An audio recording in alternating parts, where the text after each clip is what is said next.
क्या आपके घुटने का दर्द आपको सीमित कर रहा है? क्या आप 10 साल पहले जितना गतिशील नहीं होना चाहते हैं? आज मैं तुम्हें 4 अभ्यास दिखाऊंगा, जो तुम्हारे घुटनों को दर्द मुक्त और गतिशील बनाएंगे। लोग सोचते हैं, घुटने में दर्द का मतलब घुटने में कुछ गड़बड़ है, लेकिन हमें लंबे अनुभव से पता है कि घुटनों का दर्द अक्सर इसलिए होता है क्योंकि जांघ और पिंडली की मांसपेशियां छोटी और ज्यादा तनावपूर्ण हो जाती हैं और घुटनों को इस तरह दबाएं कि दर्द महसूस हो सके।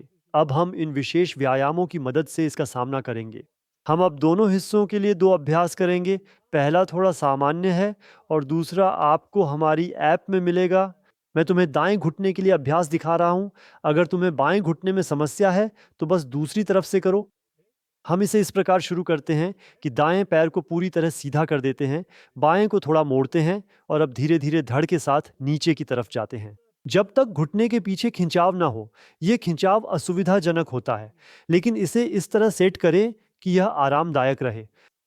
यह एक बहुत महत्वपूर्ण अभ्यास है जो घुटने को पीछे से अच्छी तरह से मुक्त करता है। हमेशा गहराई में जाओ और अब तीव्रता को समायोजित करो।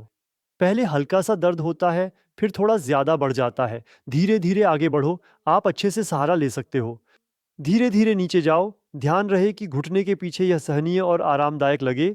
इसे धीरे धीरे करिए ताकि असुविधा ना हो। पैरों को या पैर को पूरी तरह से सीधा रखो, तब यह सबसे ज्यादा दर्द करेगा। अगर तुम्हें लगता है कि यह पूरी तरह से सीधा नहीं था और तुम्हें इसे थोड़ा और खींचना होगा, तो बेहतर है कि थोड़ा ऊपर आ जाओ। शुरुआत में ऐसा ना हो कि तीव्रता बहुत अधिक हो और फिर धीरे धीरे बहुत ही धीमी गति से अंदर की तरफ जाएं। फिर अपने पैर को पीछे से पकड़ें और अपने धड़ को थोड़ा ऊपर की ओर खींचें। तुम्हारी पकड़ से वह ऊपर नहीं उठेगा। फिर इसे ढीला छोड़ो और थोड़ा और नीचे जाओ और एक बार फिर से कूल्हों से अपनी पूरी ताकत लगाकर उसे ऊपर उठाएं। फिर से उस पर ढीला छोड़ें और थोड़ा और गहराई में अंदर की ओर जाएं।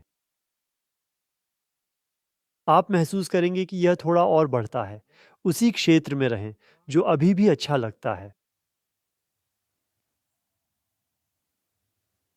बहुत सावधानी से धीरे धीरे थोड़ा नीचे की ओर जाएं। इसे करते रहें। यदि बीच में बाहर जाना पड़े तो तुमने बहुत ज्यादा किया है। फिर थोड़ा कम जोर लगाओ और फिर धीरे धीरे ऊपर की ओर उठ जाओ और वापस आना शुरू करो। और अब हम एक दीवार के सामने खड़े होते हैं। अपना दाहिना पैर धीरे धीरे पीछे ले जाओ। जब बाएं घुटने के लिए अभ्यास करें तो बाएं पैर पीछे लें और घुटने को पूरा सीधा करें। इसके बाद तुम धीरे धीरे बाएं घुटने में आगे बढ़ते हो और इस बार ऊपरी पिंडली में खिंचाव को स्पष्ट रूप से महसूस करते हो। घुटने को पूरी तरह से सीधा रखें और बार बार अंदर जाएं। और फिर आप महसूस करेंगे, यही है खिंचाव। पैर के पिछले हिस्से पर भी, लेकिन घुटने के पीछे की जगह से थोड़ा नीचे। ये दोनों बहुत अच्छे से एक दूसरे को पूरा करते हैं। हमेशा गहरा जाएं। घुटना सीधा रखें।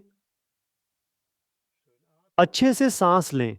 तीव्रता को इस तरह समायोजित करें कि यह अभी भी सहनीय हो। ध्यान दें, दाहिने पैर का पंजा बाहर की ओर नहीं होना चाहिए। वह पूरी तरह से दीवार की ओर सीधा होना चाहिए। फिर आप धीरे धीरे और अधिक खिंचाव में जाते हैं और यह सुनिश्चित करते रहें कि दाहिना घुटना पूरी तरह से खिंचा हुआ है, जितना संभव हो सके। और फिर तुम पैर के सामने के हिस्से से जमीन पर दबाव डालते हो, जैसे कि तुम पैर की उंगलियों के बल खड़े होना चाहते हो। आराम करो। खिंचाव में और गहराई से जाओ। और अब एक बार फिर से शक्ति प्रशिक्षण करो। आप अपने दाएं पांव के आगे हिस्से और उंगलियों को जमीन पर जितना हो सके उतना जोर से दबाएं। घुटने को सीधा रखते हैं। फिर से ढीला छोड़ देते हैं और खिंचाव में थोड़ा और आगे बढ़ते हैं ताकि और भी प्रभावी खिंचाव हो सके। और धीरे धीरे बाहर आओ। फिर से बाहर। थोड़ा हिलो। शायद तुम महसूस करो कि घुटना अब काफी हल्का महसूस हो रहा है। और अब हम सामने के हिस्से के लिए कुछ करने जा रहे हैं। जो मैं अब दिखाने जा रहा हूं, पैर इस स्थिति में रखो और कूल्हे को धीरे धीरे एड़ी की ओर ले जाओ। अगर यह अभी कठिन लगे तो कृपया यह करो। तुम चौगान स्थिति में जाओ और धीरे धीरे पीछे जाओ जब तक तुम्हें ऐसा लगे और अधिक नहीं जा सकते। आप तब ऐसे ही रहेंगे और व्यायाम को साथ में करेंगे। लेकिन मैं यहां फिर से जाऊंगा अभी, क्योंकि यह एक तरफ के लिए अधिक तीव्र है, इसीलिए मैं ये वेरिएंट दिखा रहा हूं। पर जैसा मैंने कहा, अगर ये बहुत मुश्किल लग रहा हो तो वही दूसरी को साथ में करते रहें और हमेशा आगे बढ़ते रहो। पीछे की ओर। अब जरूरी है कि तुम नाभि को अच्छी तरह से पीछे ले जाओ, और अगर तुम सीधे अपने नितंब से एड़ी को स्पर्श नहीं भी करते तो भी कोई बात नहीं है। हो सकता है कि तुम वैसे ही हो। फिर धीरे धीरे अपना नितंब एड़ी के पास और करीब लाओ, और जब यह आगे नहीं बढ़ता है तो आप धड़ के साथ और पीछे जाते हैं,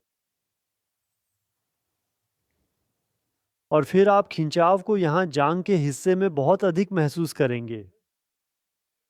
फिर आप अपने दाएं पैर से जमीन की तरफ दबाएं, जैसे कि आप अपना पैर सीधा करना चाहते हो। फिर से धीरे से ढीला छोड़ो, थोड़ी और आगे खिंचाव में जाओ, और अब तुम फिर से अपने पैर से जमीन के खिलाफ दबाओ। फिर से ढीला छोड़ो और खिंचाव में थोड़ा और आगे बढ़ो।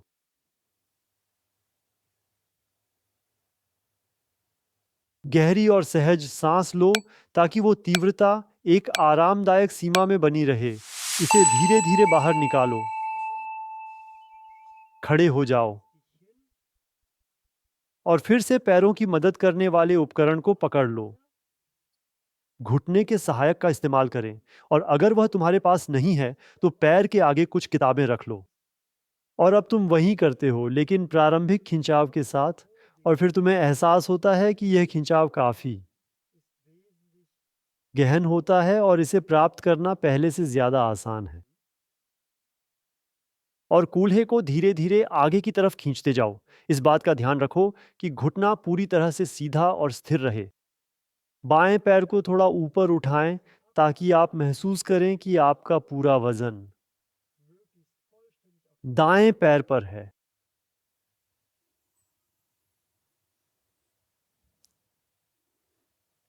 अगर तुम्हें लगे कि खिंचाव बहुत कम है तो तुम एक और कील नीचे रखोगे।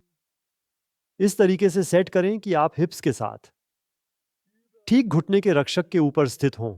फिर आपके पास सबसे अच्छा और संतुलित ताकत अनुपात होगा।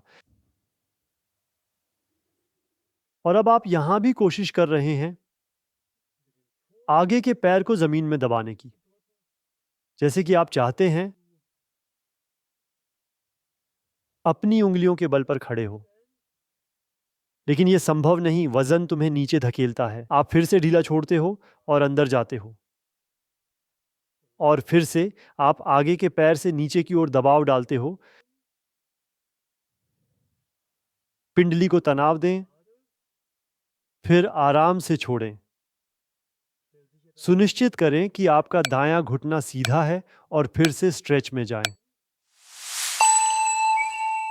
और फिर बहुत धीरे धीरे बाहर। तुम देखोगे ये खिंचाव बहुत बहुत गहरा है, बहुत प्रभावी है, इसलिए धीरे से हिलाओ और अंदर महसूस करो। क्या तुम महसूस कर रहे हो कि ये कितना ढीला हो चुका है? अब अंदर महसूस करो, थोड़ा हिल डुलो आराम से। और अगले कुछ दिनों तक ध्यान से देखो, जैसे कि सीढ़ियां चढ़ने से तुम्हें कैसा महसूस होता है, या जब तुम लंबी दूरी तक टहलते हो तो क्या तुम्हें कोई फर्क महसूस होता है? और अगर हाँ, और मुझे लगता है कि ऐसा होगा, तो कृपया इसे हर दिन करें। और अगले शनिवार को एक नई एक्सरसाइज होगी, इसका इंतजार करो। अलविदा।